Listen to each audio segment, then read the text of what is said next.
When I first fell into the world of the samurai, I thought I would read about war and swords.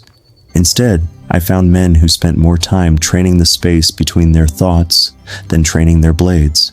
They were not fearless because they never felt fear. They were fearless because they had learned to sit with fear the way you sit with rain, letting it fall, watch it pass, never run from it, never pretend it isn't there. This was their first lesson, that a warrior's true battle is not against external enemies, but against the internal chaos that threatens their clarity. Every morning, they did something very small that changed everything. They closed their eyes and imagined this breath was their last. Not in a dramatic way, just honestly. In 4 seconds, the blade enters. In 4 seconds, the light fades. So they breathed slowly. 4 in, hold 4, 4 out, hold 4. And in that tiny pause, they remembered, everything I love can be taken in a moment, so why waste this moment on anger or worry? I started doing the same. Some days it feels like theater. Some days it feels like dying a little. Either way, the petty fears of the day suddenly look very small. I began to notice a shift. The frantic need to control every outcome started to soften. I was learning to distinguish between what must be prepared for and what must be released. They had a saying about anger. When someone hands you a burning coal, you do not have to close your fist around it. The insult, the betrayal, the unfair word, that is the coal. It only burns you if you choose to hold it. I keep that image in my head now. When the heat rises in my chest, I open my hand. Most of the time, the coal just falls, and the fire goes out before it touches anyone else. But what about when the coal is handed to you by someone you love? This was my greatest test. The samurai would say the principle does not change. The love for the person does not require you to burn yourself on their words. You can open your hand to the coal while still keeping your heart open to them. This is the delicate balance of compassion without self-destruction. There is a state they called mushin, no mind. It is not empty-headed. It is the mind like a still lake. Everything is reflected perfectly, yet nothing sticks.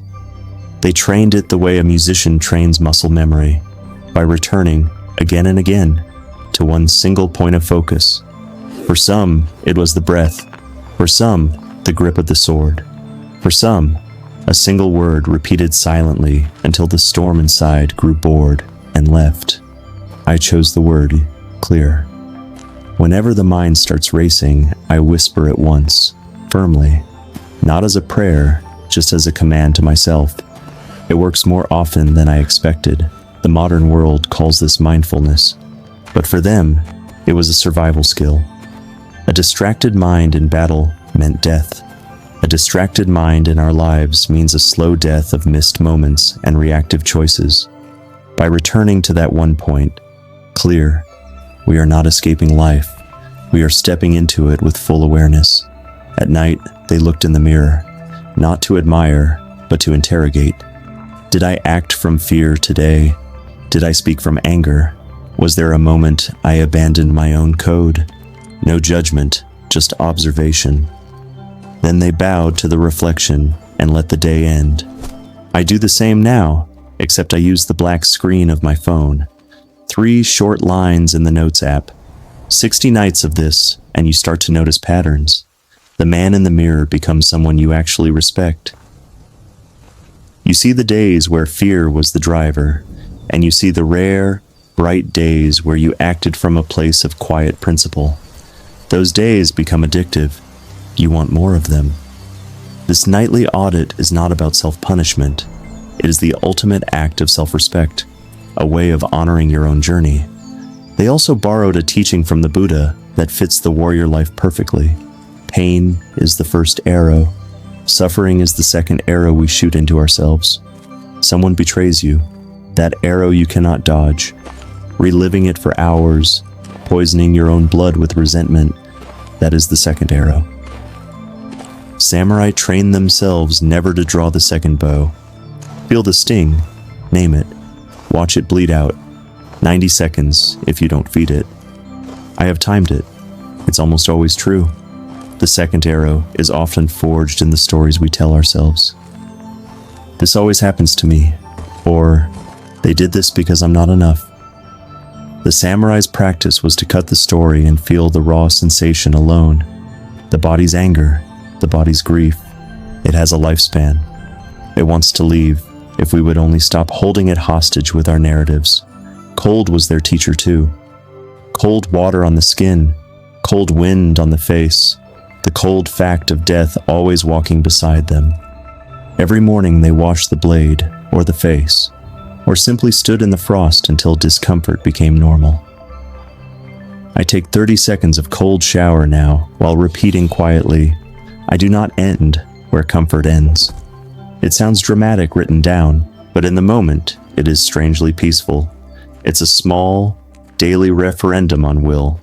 The body screams, no. And for 30 seconds, you practice a gentle, firm, yes. You prove to yourself that you can be uncomfortable and not be broken. This practice makes all other discomforts, the difficult conversation, the postponed goal, feel less intimidating. And finally, they lived with the knowledge that every meeting, every sunrise, every ordinary bowl of rice happens only once. Ichigo ichie. One time, one meeting. When you truly feel that, you stop saving your attention for later. You put the phone down. You look at the person in front of you as if this conversation will never come again, because it won't. We think we are living in a continuous stream, but we are not. We are living in a series of vanishing moments, each one a unique, non-refundable gift.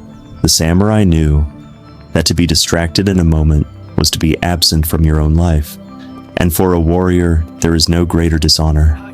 That is all they really did. Nothing supernatural. Just small, honest acts repeated until the mind learned new habits. Observe what arises. Do not rush to fix it or deny it. Let the burning coal fall. Speak the single word. Face the mirror. Stand in the cold. Treat this moment as the only one. I am still far from mastery.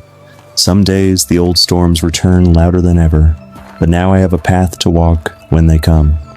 And the storms pass faster than they used to. The path is not made of stone, but of practice. Some days it is clear, other days it is overgrown, but I know it is there. And that knowing is the difference between being lost in the storm and simply walking in the rain. If any of this speaks to you, begin with the smallest piece. 4 slow breaths remembering death, or 1 burning coal dropped, or a single honest glance in the mirror tonight. The samurai did not ask for perfect stillness. They asked for 1 more conscious moment than yesterday. That is enough.